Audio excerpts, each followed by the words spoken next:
This is a series of videos on hermeneutics, the art and science of interpreting the Bible. By me, I'm Dr. Joe Sprinkle. The present video will have to do with the question of genre and introduce the idea of special hermeneutics. One of the most helpful things in interpretation is to recognize that there are different types of writings in the Bible, and that one does not interpret different genres in exactly the same way. And so one of the first steps of interpretation is categorizing, whether consciously or unconsciously, the type of material that one is looking at. And this is a part of the getting a sense of the whole that allows you to interpret the parts.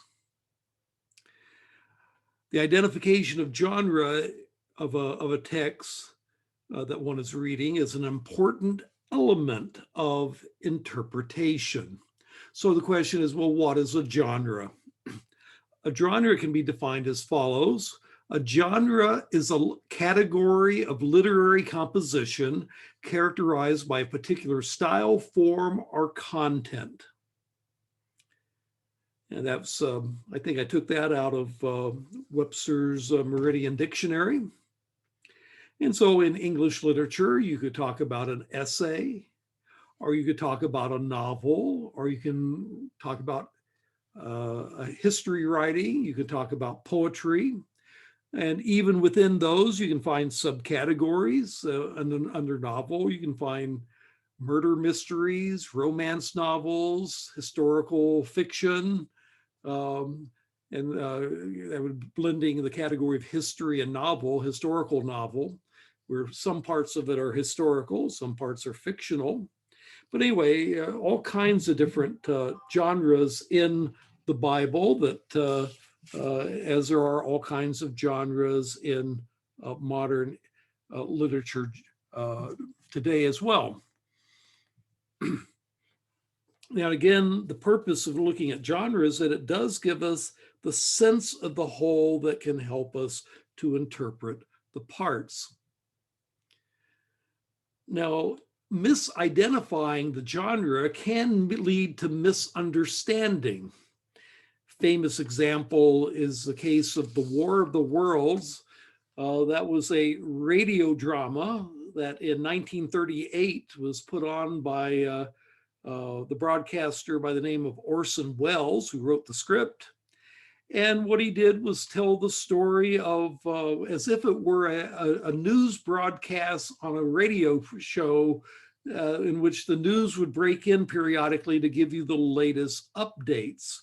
And basically what this narrative story told was the story of how the Martians had come and invaded planet Earth. And they'd, in the way that it was presented, they break into the radio broadcasts and give these announcements, and then they would break out and have a little more music or whatever. And the interesting thing was that many people tuned in late and missed the beginning of the broadcast that said this was a fictional drama. And more than a few believed that they were hearing a real news broadcast describing an invasion of aliens, and took the broadcast as presenting reality. And what was their fundamental problem? Their fundamental problem was that they misunderstood the genre. They thought they were listening to radio broadcasts with intermittent news reports, whereas they were actually listening to a fictional radio drama. And so if you get the genre wrong, you may miss the entire point. But one wonders if Orson Welles didn't intend for something like this to happen, writing the story the way he did. Well, this can also happen in conversation. All of us at one time have been listening to someone and we thought we knew what they were saying, and then all of a sudden we realized we'd misunderstood it. I thought you were talking about a restaurant, but now I see that you're talking about a movie or something like that. And the whole conversation instantly changes when we recognize that we have the wrong framework, the wrong category of thing that we were listening to. Again, you need a sense of the whole in order to understand the parts. So, what kind of genre are there in the Bible? Well, you can look at the microscopic level. Some biblical language is literal. Some biblical language is figurative. Well, that can be called genre categories, as it were, at least on the microscopic level. So are the words literal, or are they metaphor or simile or hyperbole? And we talked about that there are figures of speech in the Bible. But then you can go at a broader level at a passage, or what we call a pericope. Pericope is a section of writing that can be separated out of the larger unit and read independently and still make sense. Where on the pericope level, you could talk about genres such as parables or letters or riddles or psalms. And within psalms, you have laments or hymns or narratives or laws or proverbs. And so on the pericope level, you have categories such as that. And then you can go on whole book levels, where a whole book can be labeled the genre, say, of gospel or epistle or a history or a hymn book, like the whole book of Psalms, or apocalyptic, like the book of Revelation, also the book of Daniel, or wisdom literature like Proverbs or Job or Ecclesiastes, or prophetic literature like the writing prophets. Again, from the microscopic level to the book level, you can categorize things by genre, and that's an important step in the analysis of the text. Now, there are problems with identifying genre.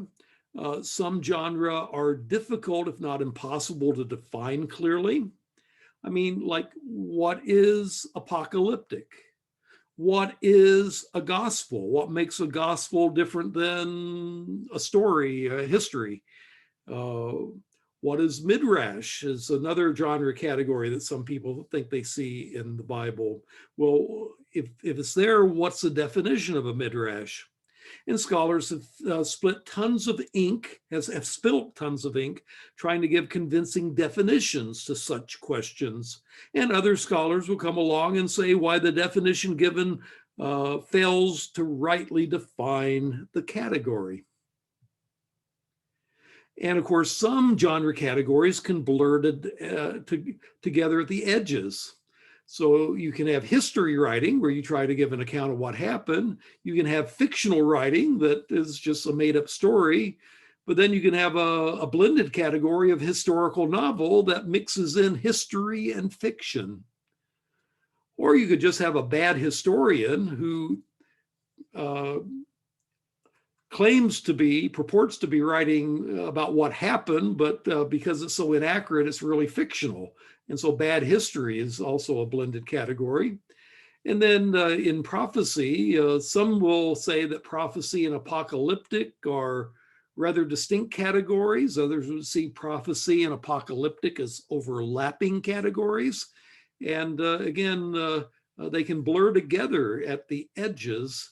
And there are some passages in prophets that are more apocalyptic in nature, and apocalyptic has certain features that are also found in the regular writing prophets. Let me give you some examples where genre might matter in interpretation. So let's say we are reading the story of Jael and Sisera in Judges chapters 4 through 5. And that tells the story that there was a certain Jael, a Kenite woman, who drove a stake through the head of the Canaanite general Sisera while he was sleeping. And the story in chapter 4 goes like this. Then Jael went out to meet Sisera and said to him, come, my lord, come right in, don't be afraid. And so he entered her tent, and she put a covering over him. I am thirsty, he said. Please give me some water. And she opened up a skid of milk and gave him a drink and covered him. Stand in the doorway of the tent, he told her.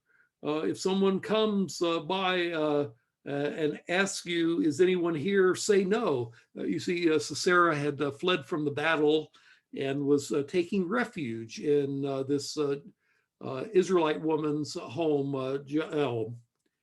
But then it says that Jael, Heber's wife, picked up a tent peg and a hammer and went quietly to him while he lay fast asleep, exhausted from the battle. And she drove the peg through his temple into the ground, and he died. That's the account in Judges chapter 4. But if you go to the account in Judges chapter 5, you have Deborah in the Song of Deborah retelling the story. And in the Song of Deborah, it says, he asked for water and she gave him milk. In a magnificent bowl, she poured him curds. She reached out her hand for the tent peg, her right hand for the workman's hammer. Then she struck Sisera. She smashed his head. She shattered and pierced his temple. Between her feet he bowed, he fell, he lay. Between her feet he bowed, he fell. Where he bowed, he fell. There he fell dead. Now, when you look at these two accounts, there seems to be a contradiction. In the first account, in Judges 4, Jael drove a stake into Sisera's head while he was asleep on the ground, and that caused him his death. In the second account, it looks like he fell at her feet and died. So the second account has him falling at her feet, while the earlier account has him already lying on the ground. Well, how can you harmonize those two accounts? And there are some far-fetched harmonizations, such as Jael first woke Sisera up and then killed him with the spike, and then he or the cot he was lying on fell to the ground, or something along those lines. But a far more probable interpretation is to look at the fact that Judges chapter 4 is giving a prose account of the event, whereas in Judges 5, the Song of Deborah, she is giving us a poetic account. Two genres, narrative and poetry. The Judges 5 is giving a poetic celebration and retelling of the event. And when the poetic account says that Sisera fell at her feet, it's employing metaphorical language to dramatize the event. It's as if in falling asleep and thus making himself vulnerable to her death blow, he had fallen before her in battle. It was not intended to be taken literally, since the reader and the original hearers know the literal story from chapter 4, having just read it in the previous chapter. And so it's just drawing a imagery that would suggest that she killed the enemy general as if she were a warrior who fell and bowed and fell at her feet and died like it were in a battle. Another example comes in the story of the rich man and Lazarus in Luke chapter 16. There it says there was a certain rich man. He habitually dressed in purple and fine linen, gaily living in splendor every day. And there was a certain poor man, Lazarus, who laid at his gate covered with sores and longing to be fed with the crumbs which were falling from the rich man's table. Besides, even the dogs were coming and licking his sores.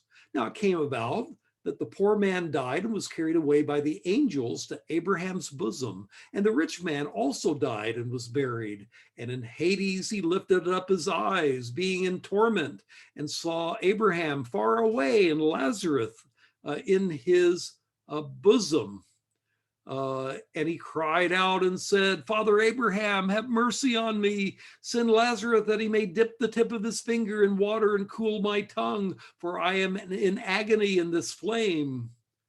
But Abraham said, Child, remember that during your life you received your good things, and likewise Lazarus bad things, but now he is being comforted here, and you are in agony.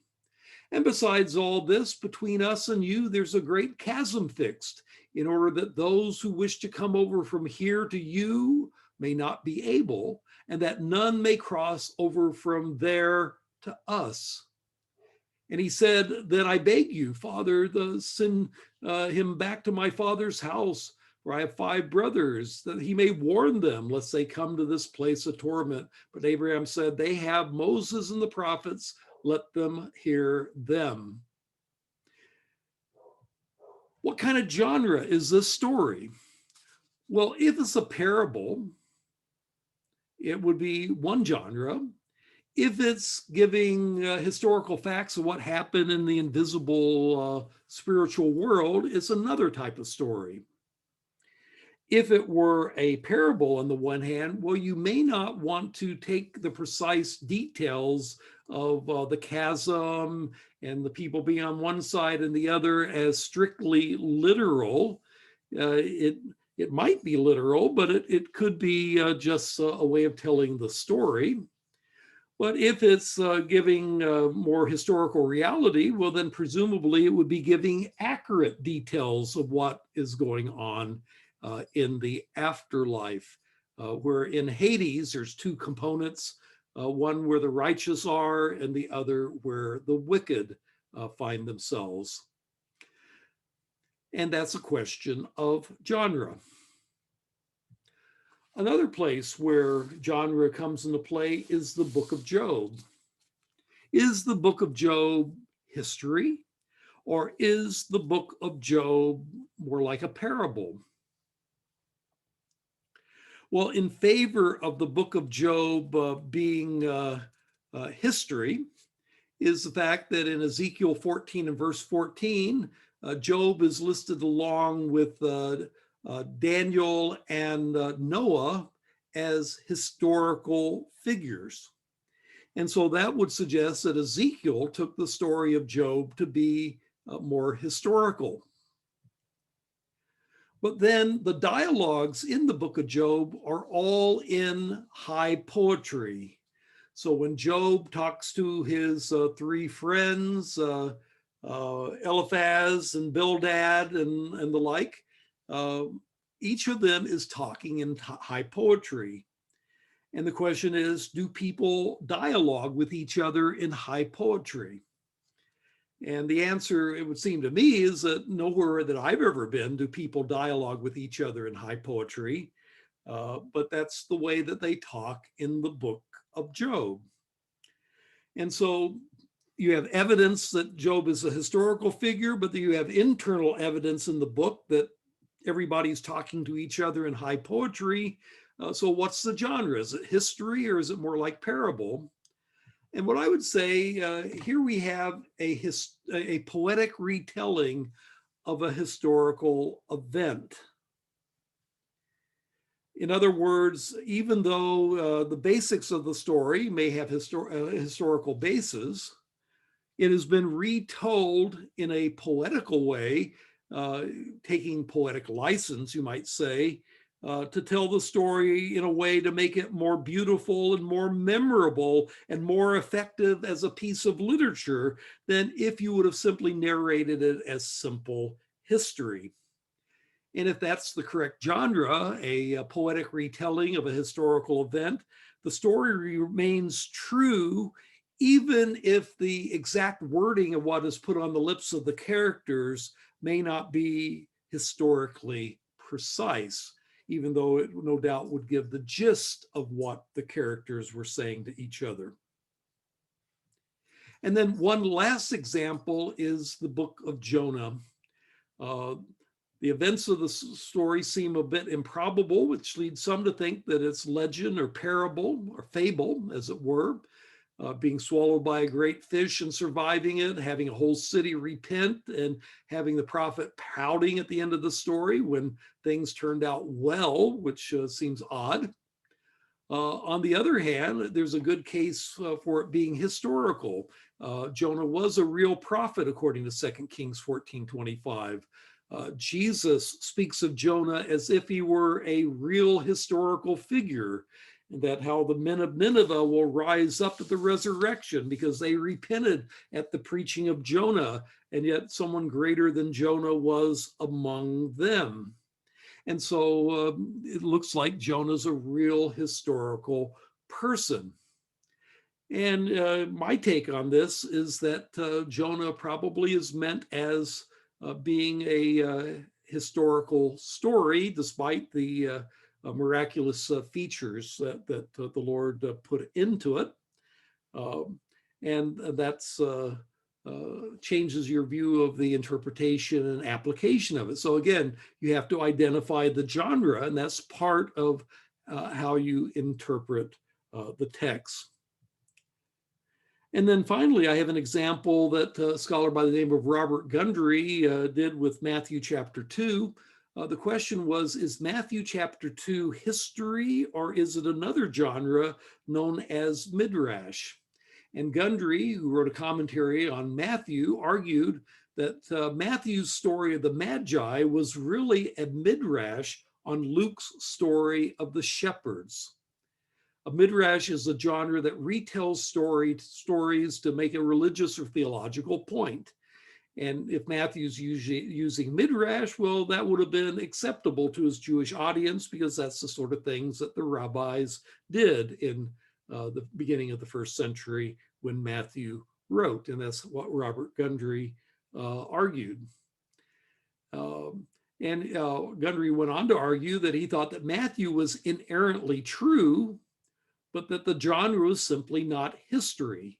It was midrash. And like a parable doesn't have to be historically true to be theologically true. So Matthew, if he's using midrash, it doesn't have to be historically true for him to make a true theological point by telling this story. And again, I'm personally not convinced by Gundry's argument, though I think he made a good case. The identification of the genre of Matthew's story of the Magi will determine whether or not you think these events really happened or not. And again, it would change the weight of historical accuracy that you would put on the text. And the important thing is identification of genre is an important step in interpretation. So this lecture has tried to show the importance of genre identification in the process of interpretation. And as we begin to interpret, we need to determine what genre of literature we're dealing with. And in ancient literature, there's no foreword to tell us that kind of information. Rather, we must determine by internal evidence what the genre we're dealing with is. And different genres have different conventions for interpreting them. And in videos that I will make in the future, we will talk about some of these genres and some special rules of interpretation that apply to them, that apply to narratives and poetry and prophets and apocalyptic and law and wisdom and gospels and parables and epistles. But this concludes my introduction to hermeneutics, the art and science of biblical interpretation, on the topic of genre. And my name is Dr. Joe Sprinkle.